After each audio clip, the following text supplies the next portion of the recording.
E aí você vê que hoje, por exemplo, isso é um outro problema que está sendo resolvido pelas inteligências artificiais, Sim. pela robótica, Sim. que começa a vir nessa linha. Sim. Pegando o gancho da minha sogra, no sentido, né, depois mais eles não terem mais acordos, né, eu acredito que tem muito a ver agora o que a gente vai falar, né, sobre a intimidade que vai sendo ocupada por outras vozes.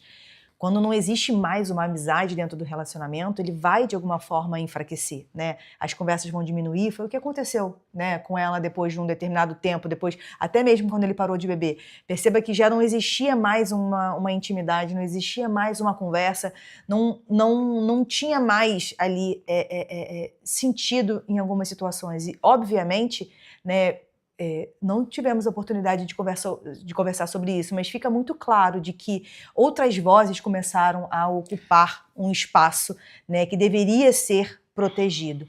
Você acredita que essa falta de diálogo dentro do casamento, ela abre espaço para uma interferência externa? Abre espaço para ferida, né? Para dor, para angústia, para problemas que não são resolvidos.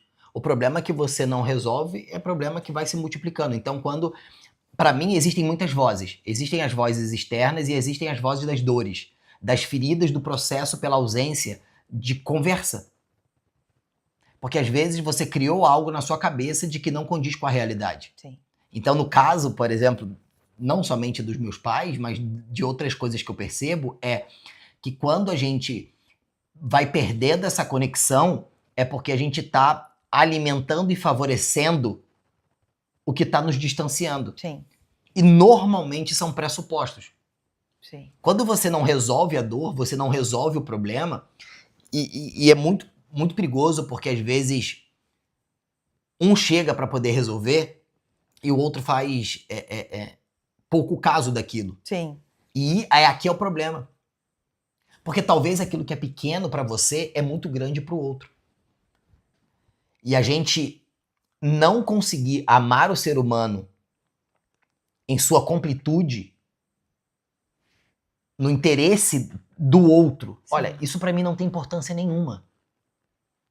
Mas eu vou fazer. Sim. Entende? São acordos. Sim. Teve muitas coisas que eu tive que fazer que eu não queria fazer, mas eu fazia. Teve muitas coisas que eu não tinha interesse nenhum em fazer, mas eu ia lá e fazia. Entende? Só que aquilo era dosado. Até que teve um ponto que ela começou a entender o custo que aquilo tinha. E aí, quando eu consegui mostrar para ela, ela começou a perceber que o custo que tinha era muito maior do que o benefício de fazer determinadas coisas. Sim. Aconteceu assim? Não. Levou alguns longos anos. Mas a questão toda é, qual é o teu objetivo? Eu não tô numa corrida de 100 metros. Sim. Eu tô numa jornada. Porque eu decidi viver e conviver e dividir a minha vida com ela. Sim. Se não, pra quê? Eu caso pra teste? E sim, tem coisas que eu não controlo. Eu não controlo o que ela vai fazer amanhã. Não controlo. Mas eu controlo como eu vou reagir às coisas que ela vai fazer e às coisas que eu vou fazer. Eu não controlo, eu não sei como que ela vai acordar amanhã. E ela não sabe como que eu vou acordar. Mas eu preciso ter a tranquilidade de que... Eu cansei de dizer isso pra ela.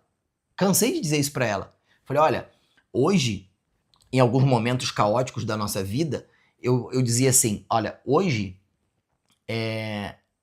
independente das decisões que você vai tomar, eu tenho total convicção de que eu não contribuí para isso. E de que eu busquei sempre contribuir para um alinhamento. Então, eu tenho a tranquilidade de saber que, olha, eu fiz o que tinha que ser feito. Sim. Eu não me escondi, eu não me omiti.